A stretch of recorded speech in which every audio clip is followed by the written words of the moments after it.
We always start with a few little items, so I'm going to get those out of the way so we can get to the big one because it's very, very important. The Federal Reserve today, for some of you who watch this sort of thing, raised interest rates again in the United States, another 1/4 point. Raising interest rates is something you need to pay attention to for two reasons. It tells you what's going on in the economy and what the people who run it, I mean the people who really run it, what they're thinking and doing, and it also tells you what to expect. The first thing to expect is that if they raise the interest rates, all of the things that have interest rates in them will go up in price for you. That includes everything. So this is going to raise the price of everything. Not just when you borrow money, it'll raise that price.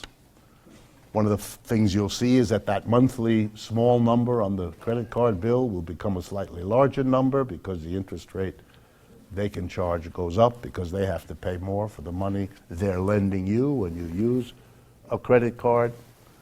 I should use this more. Can everybody hear me all right? Oh, yeah. Okay, good. But other things, everything that is marketed to you, a shirt, a hamburger, it moves by means of corporations that borrow money, and if they have to pay more for the money, they pass it along to you in a rising price for everything. So raising the interest rate is going to raise prices in this country. It will then come as a bit of a surprise for those of you not used to this arcane field of economics, that one of the key purposes of raising the interest rate is the anxiety of the Federal Reserve about the prospects for inflation. In other words, they're very, very worried that the enormous increase in the quantity of money circulating in our economy, particularly since 2008, we're going to come back to that later, but because of the crash in 2008, the decision was made at the highest levels of the government, at that time Bush, then Obama, and now Trump too. Changing those people makes no difference on these subjects. Makes no difference on a lot of subjects, but on this one in particular. They flooded the economy with money to kind of boost things. That's why interest rates went way down, to make it easy for banks and others to borrow the fresh new money that the government made available. So it pumped up the economy with money.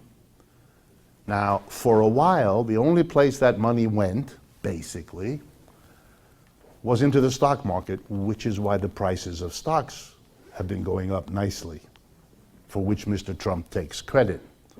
He has nothing to do with that. If you pump in money and there's no reason for the money to be used to produce goods, and why not? Because wages in America have gone nowhere. Nobody can buy anything. And people are afraid to borrow because of what happened leading up to 2008. So the money that's being printed isn't going into producing more. There's no market. It's going into buying in shares, speculating, driving up the market. But the fear is that all of this extra money might at some point think that it's wiser not to buy shares of stock because they're really high, but instead go into hard assets, land, buildings, real things. And at that point, you've got way too much money looking after way too few things to buy, and that will drive the price up. That anxiety that an inflation is lurking there is what leads them to raise the interest rates, hoping thereby to calm and slow down the economy so that the money isn't tempted to go into hard assets and drive up their price. That's what their anxiety is. That's why they raise the interest rates. But because doing that makes borrowing money more expensive, it means if you want to buy a house, your mortgage will be higher. If you want to buy a car, your car payments every month will be higher. If you want to go to college, you're going to be borrowing money for that. You're going to get stuck sooner or later with more there. Same with your credit card. It slows things down, and that's why the president, who is not supposed to comment on this independent agency, the Federal Reserve, beat up on the man he put in that job, Mr. Powell, within minutes of the Federal Reserve today announcing the interest rate. It's not good for the election in November because, excuse me, it's going to show up by November in rising prices, and the fear is that with all the other wonderful things Mr. Trump is doing, the Kavanaugh efforts and all of that, he's not going to be looking good to the people he needs to come out and vote for him, because they will be thinking he hasn't helped them as much as they had been led to expect. So that's what the drama, and you'll pick it up in the newspapers tomorrow and the next few days, around the Federal Reserve is.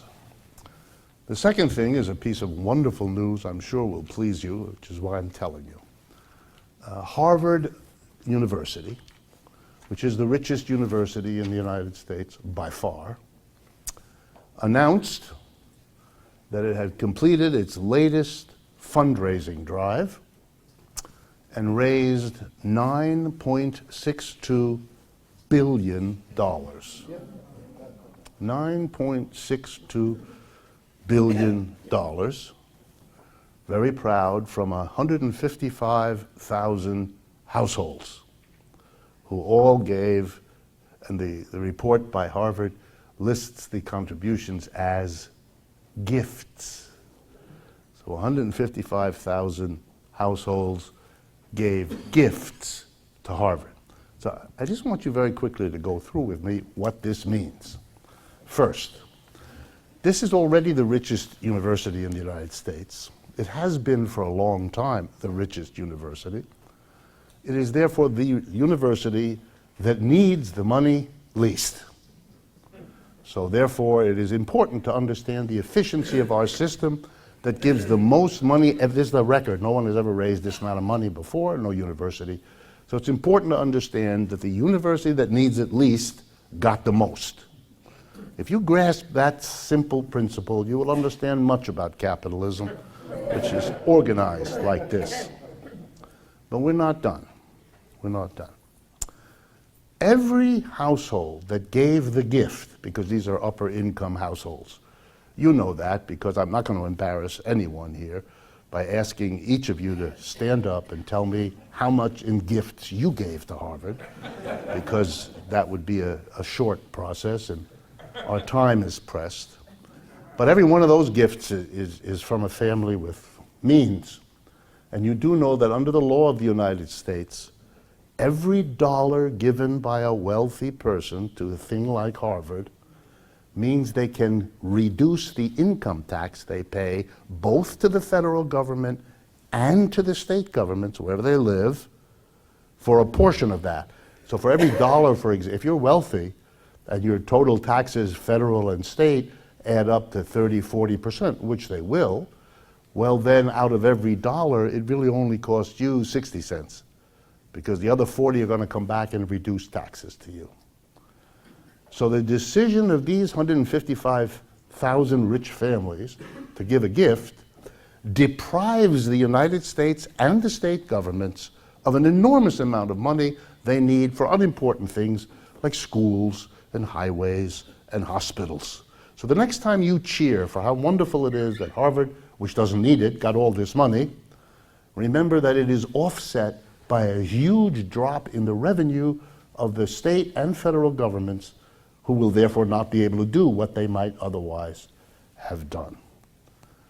But fear not, in the statement of the, I should be, for purposes of disclosure, I'm aware of this because I get documents from Harvard since I went to school there, and I'm an alumnus of this place, and you can see the deep impression it made on me. Anyway, in the bottom of the thing they sent us, there's a statement by, they just got rid of the woman who was the head of Harvard for a few years and replaced her with the man, I forget his name, and he assures us that the purposes to which Harvard will devote the $9.62 billion are, I kid you not, to improve the world.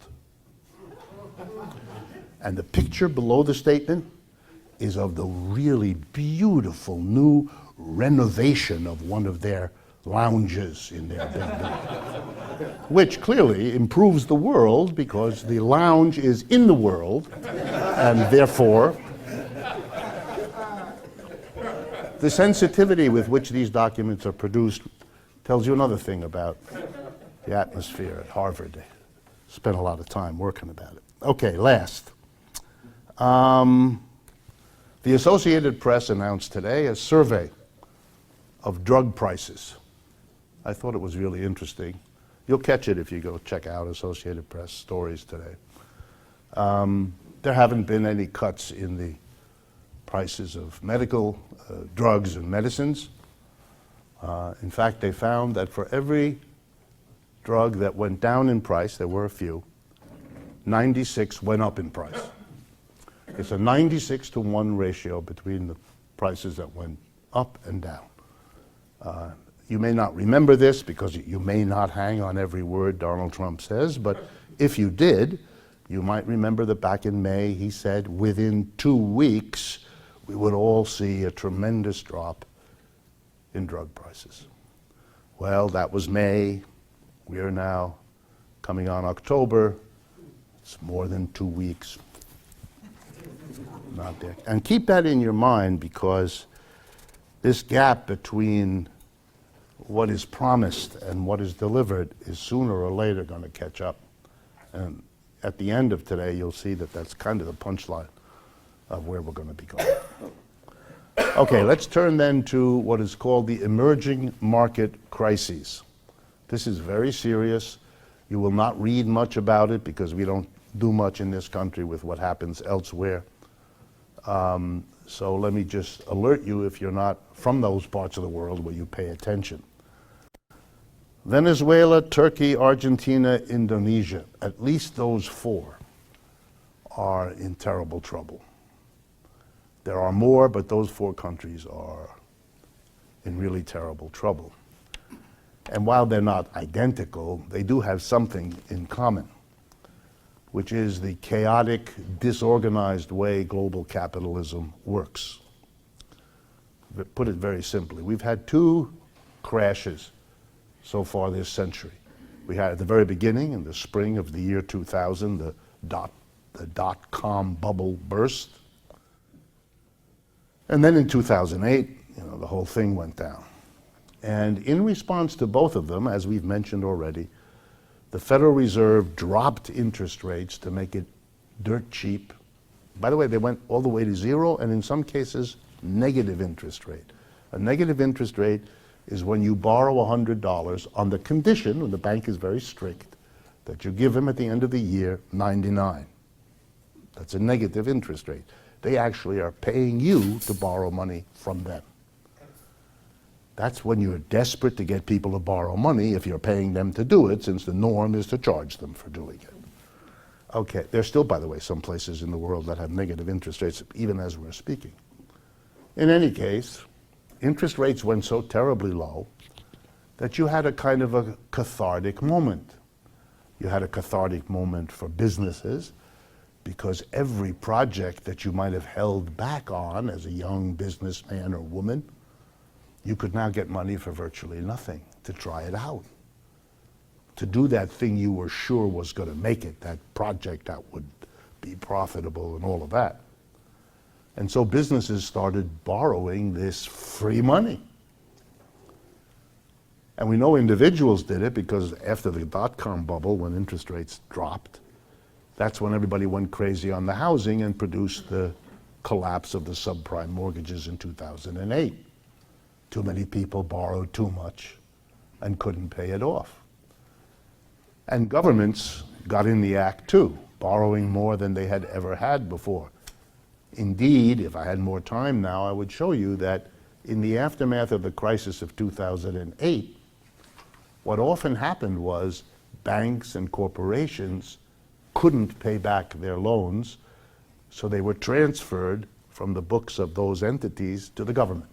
The government basically came in and took on more debt to offset the reduction of debt on the part of people who couldn't pay it. That's the way you keep a system going. You move the debt to the government. We know the government can pay it because they make the money, literally. They always can pay it. So if you give it to the government, you have an automatic mechanism to just flood the economy with money, which is what they did. In any case, there was too much borrowing, way too much. And especially in the third world, especially in Indonesia, Argentina, Turkey, and Venezuela. Solving problems that those countries had, they couldn't solve any other way but by borrowing at incredible low rates. But a condition was attached most of the time to these loans. They were what we call dollar loans. In other words, they were given dollars and they had to pay the interest in dollars. That means they have to produce goods in Argentina, let's say, which they can sell on the world market to get the dollars, because they have to have dollars, to pay it back. If their economy gets into trouble and the value of their currency goes down in relationship to the dollar, the burden on them becomes impossible. That's Turkey right now. That's Argentina. Argentina was given an IMF loan, the largest loan the IMF has ever given anybody today.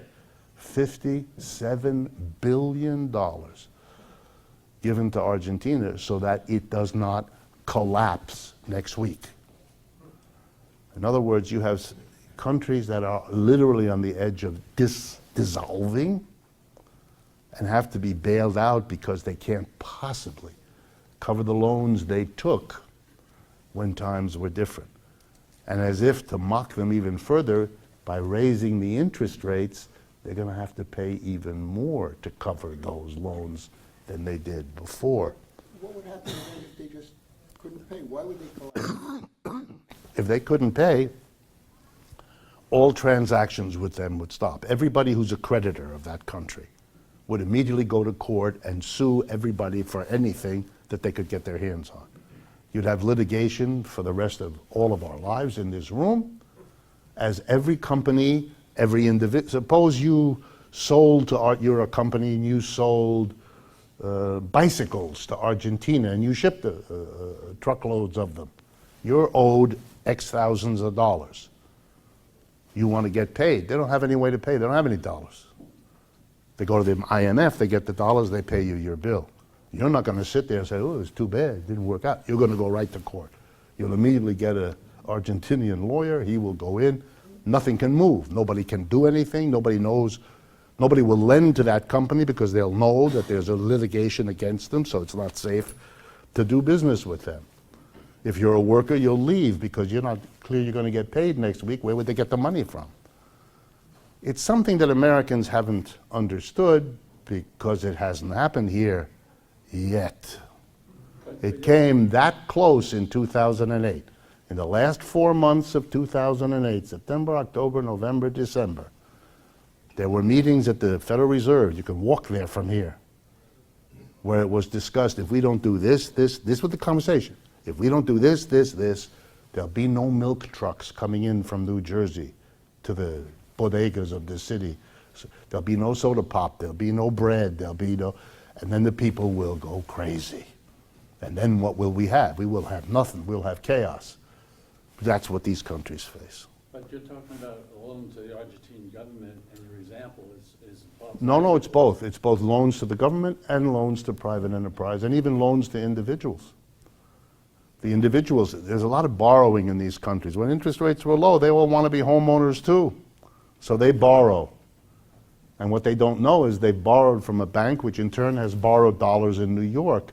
So that's got to be paid. And if the local person pays their mortgage in whatever the currency of Argentina is, that's not going to help the bank because that's not a way to pay off the dollar loan that you owe. The Argentinian person who took out the mortgage may not know any of that, probably doesn't, but they're stuck anyway. And the bank will turn on them and say, you got to give me more.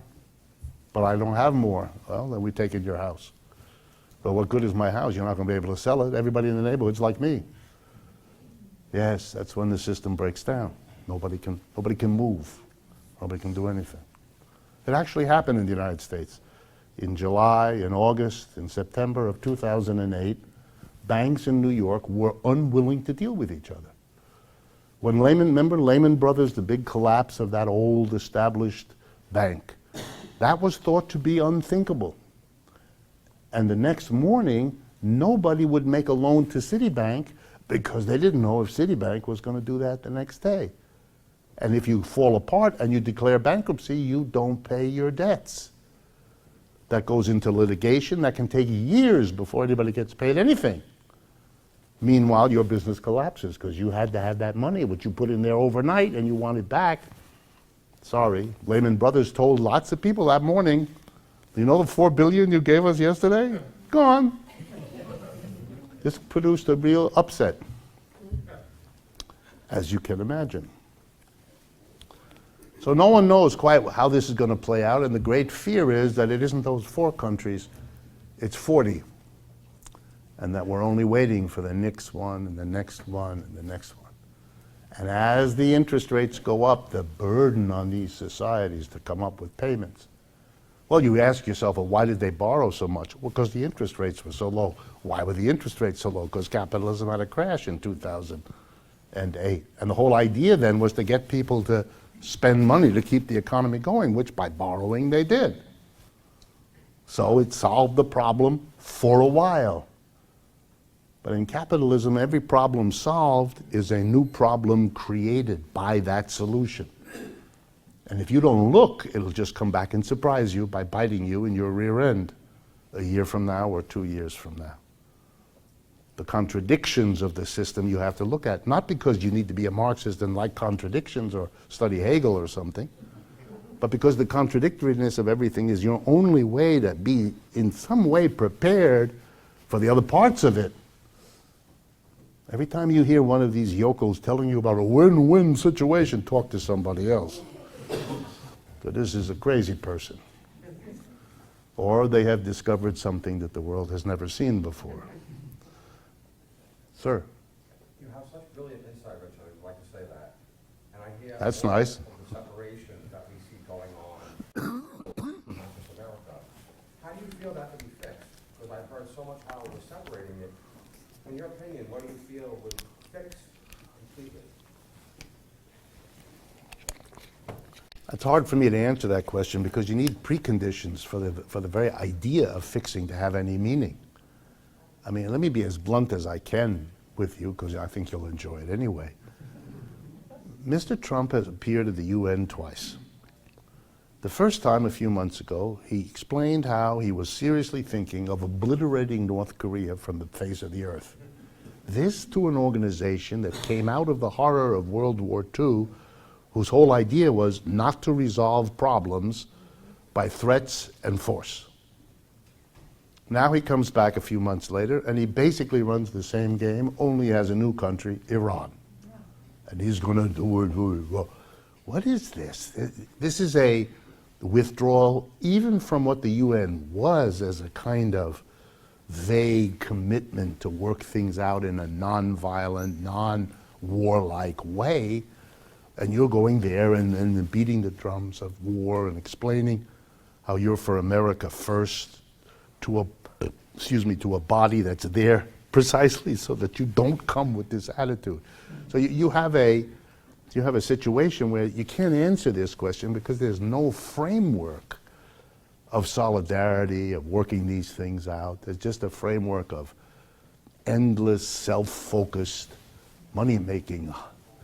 You know, it's as if the world of companies competing is replicated on an international scale, which I think is a conceptual misunderstanding of what it's about.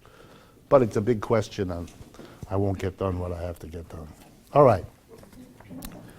I'm going to hold off on the modern monetary theory. Some of you have asked me to talk about it. I will, but I can't do what I need to do this evening and do that at the same time. Modern monetary theory, just so we won't have said I didn't do anything about it, is a very interesting idea that has come from a relatively small number of economists here in the United States who want us to think about money and how it's created and how it's circulated in the economy in a different way from how it has been thought by the economics profession. It used to be, and we used to teach this in American economics departments, and in most departments they still do, that the only way, for example, a bank can increase the money supply is if you put money into the bank, literally cash money that you have, and you deposit it, and then they create an account So if you give them $100, you now have the right to write checks for $100. But if you understand how banks work, they take your $100, they are required by law to put aside a portion of it, it's called a reserve, about 20 bucks. But the other 80, they're allowed to lend to somebody else. So notice what happens. You had $100 in cash. You went to the bank, you can now write $100 in checks. For you, you have as much money to spend with the checks as you'd had with the cash before. But because the bank is allowed to lend out 80 of the 100 you gave them, and they do that as fast as they can, that will give a person, some person who borrows that money, $80. Your 100 have become 180. Your 100 in cash have become 100 of checks for you, plus 80 to whoever gets lent that money. And so this story is told, this is how banks multiply the money in an economy. And that's true enough. But these people want you to understand that long ago, that stopped being the way banks work. They don't have to, and they do not wait until people come and put cash money in there. You can go right into a bank, you as an individual, you as a business, and say, I'd like $50,000. And if the banker thinks, sounds reasonable, you have a business plan that looks like it makes sense, they simply create an account for you, and they say, you got $50,000 in this account. That's our loan to you. And you can start writing checks. You don't have to have any cash. You don't have to have anything. And how often can the bank do it? As often as they want. When can they do it? Whenever the hell they want. That's how money is actually created, literally, especially now that it's all electronic anyway, by simply creating an account for you. They do still have to hold back part of it as a reserve. They can't send it out, they have to hold back part. But they can literally lend 80% of what they just created out of whole cloth. And so there's an enormous capacity for the system. Don't they then have to borrow it from the Federal Reserve? They have to put a portion on, they have to give it to the Federal Reserve as a reserve for them. And they get paid an interest on that they do. Don't they get a debit of some kind for the whole 50,000 with the Federal Reserve? No, they can just issue that as their own obligation. They don't have to do it. Yeah. A little confused about this. Sounds like you're saying that I, as an individual, can go to a bank and say, I feel like opening up a $10,000 account, and they go, okay, here it is, and you can spend this $10,000. They give you a loan. On their books, it's a loan to you. That's right. That's exactly what happens. Okay. You don't have to have cash. And And if you don't have a good plan, but you really know them quite well, that'll do it too. No, but I was just saying it's just on the say-so of the banker. It's good to be a banker. And the last 30 years has been particularly good to be a banker. This economy is now more financialized than it has been ever in our history. But you all know that. You go back 30 years, at least a good number of you can do that. You go back 30 years and you could not go into a grocery store, buy your bag of weekly groceries and pay with a credit card. You had to give them money. Everything now is mediated by credit. You want this water and you go into a bodega because it's hot somewhere in New York City, and I've seen this now. I would like this thing, and 75 cents, and you give them a card. And it's okay, you give them a card. That card is a loan, for those of you who don't know. A credit card is just a loan. When you give someone a credit card, when it goes through the machine, what actually happens is you borrow from whoever the bank is that issued the card to you an amount of money which the bank immediately pays to the merchant to whom you're giving the card. But on the books, it's a loan, which means every trivial transaction is now involving the credit system. The bank, you cannot buy a car without credit. I mean, a handful of people do, but most of us don't. Ditto for houses. Now, for those of you in the room who are young, you know very well, you can't get a college education without racking up debts. And the minute there's a debt, there's a bank.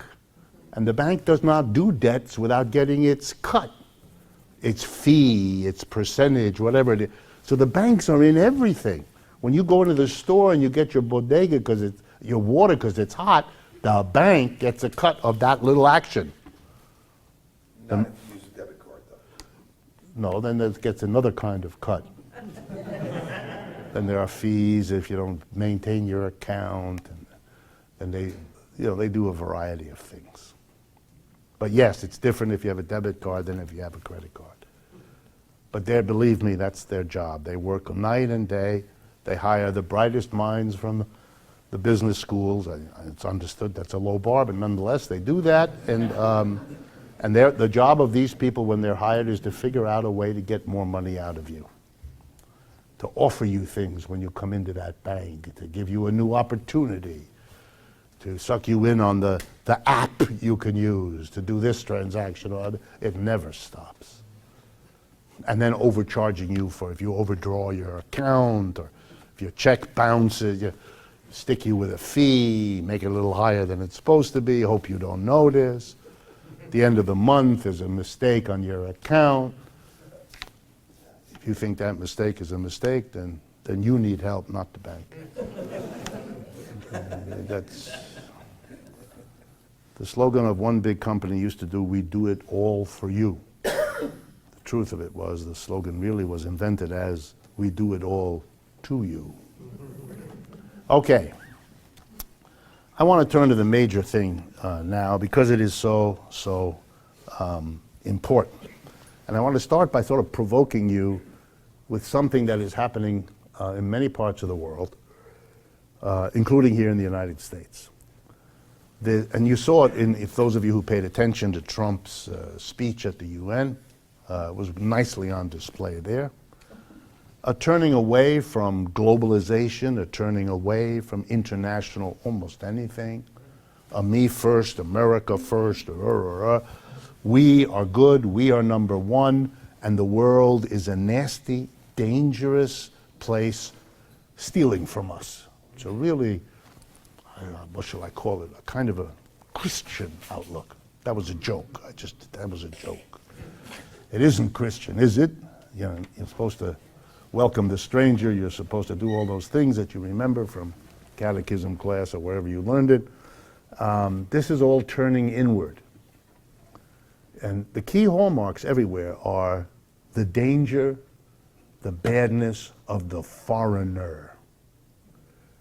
Mr. Trump comes to office saying things about Mexicans that were so extraordinary that you realize this is a kind of a declaration of some sort. This is so crazy. And, immigrants, Mexico has to pay for the wall. You're all aware of this stuff. The evil immigrant. The immigrant is doing it. The immigrant is a problem. Then that's followed a few months later by simply beginning to go after virtually every place in the world. I mean, we are now enemies of Canada. That takes a lot. Canada, Canada. Mexico got it, and Canada. Europeans are useless. The Chinese have become super enemy. And it's not just Mr. Trump, it's pretty much across the board. People are questioning a bit, but it is very widespread. And it's not just in the United States. A few weeks ago, there was an election in a country that hasn't shown this kind of politics for a long time, Sweden. They had an election in Sweden where a right-wing anti-immigrant party got 17% of the vote. That's a lot.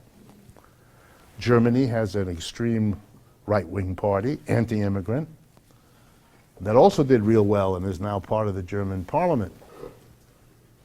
The French have it. The British had it. For those of you that didn't pay attention, British workers got really revved up on this immigrant thing and the European thing because their immigrants come in large part from Eastern Europe, Poland particularly. So they voted to leave Europe. That's an interesting idea. You're in Europe and you vote to leave. How do you do that? Now England always was a cold, wet, unfertile little island off the main coast, which is depressing.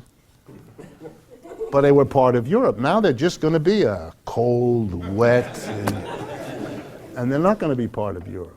And the mass of people who made this election happen, and for those of you who didn't pay attention, the conservative government that runs Britain, then and now, was against leaving Europe, strongly against it.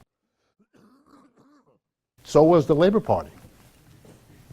Not so strongly, but they were against leaving too. It's called Remain. The movement in England is called Remain. Stay there. Stay in Europe. But they were defeated by a vote that they can't back away from now, even though it is taking Britain right into the circular bowl real quick. Italy just changed governments literally a few months ago and now has an extreme right-wing government whose major activity is beating up on immigrants and refusing to allow the boats that come across the Mediterranean with refugees from Libya and from North Africa, not allowing them to land on Italian ports where they were able to go before. I mean, this is really extraordinary. And you have right-wing parties in virtually every country. Netherlands has them, Greece has them, and so on. So what's going on is really what I want to say. And before I give you the explanation, perhaps the worst of them is the demonization going on between the United States and China. This is something you have to pay attention to. China is the second most important economy in the world today. It's huge. It is extraordinarily successful. It has gone from one of the poorest countries in the world 25 years ago to the colossus competing with the United States today. And the decision of the United States government has apparently changed from working with them to participate with them in their growth. They have now been turned into the great enemy whose growth has to be stopped, whose ability to function has to be crippled, which is what's going on. This is, I mean, what you read about tariffs and trade war, this is an attempt to stop China from continuing its incredible history. Whatever you think of China, and I'm not here to argue for or against what they do there, but purely as an economist, if how you look at a society is how it grows economically, in terms of the incomes it can provide its people, standard of living it can provide them, then the Chinese are the most impressive achievement of that ever. They have gone further in a shorter amount of time than the number two experience with that, which was the Soviet Union. So whatever else you may think, if you're wondering whether the Chinese model has an appeal in the world, the answer is of course it does, by virtue of what I just said. Most of the world would like to get out from being poor and have a standard of living that's rising anywhere near what the Chinese are experiencing. And so that they have been able to figure out how to develop their economic system in a way that should be the envy of the world. It should have been your envy. But if you didn't, but you live in a country which either doesn't tell you anything about China or tells you something negative. The New York Times is unbelievable. I read it every day. The only stories that ever come in there are stories about something going wrong in China. There are plenty of things that go wrong, so they can have a lot of stories. But the idea of writing a story about things that are going right, it doesn't occur to them. It's like the Cold War never ended. Remarkable. But of course, the Chinese also have nuclear weapons. And they're also a very big country, much bigger than the United States. 4 times the population. 4 times the population. And no way are they going to be shut down. They are a country that was dismembered by the Europeans in the 19th century, was hobbled for the first half of the 20th century as well, fought revolutions and wars to become independent, to really have its own way. You can't put that genie back in the bottle, and you're crazy if you think you're going to do that. And I don't think Americans think about this, and they certainly don't get any kind of education to understand what they're up against.